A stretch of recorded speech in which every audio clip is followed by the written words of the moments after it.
Ya Allah, Eh, pernah lahirin. Adik ama ikut sudah. Nu melawan, boh. Melawan, Win.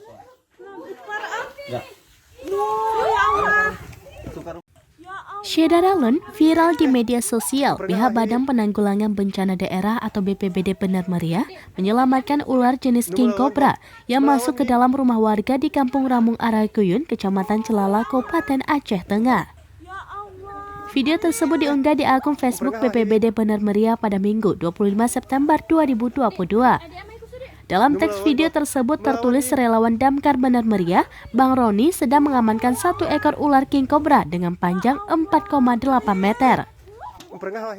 Bang Roni yang memiliki nama panjang Roni Agustino merupakan pria asal Gayo yang telah menaklukkan 200 lebih ular termasuk jenis king cobra. Ia juga dikenal sebagai pawang gondrong yang sudah tidak asing lagi di kalangan masyarakat Gayo, khususnya di Kabupaten Bener Meriah dan Aceh Tengah. Namanya juga sempat tenar saat video dirinya yang sedang menaklukkan ular jenis kobra beredar dan viral di media sosial pada tahun 2020 lalu. Pernah lahirin. Adik ama ikut sudah.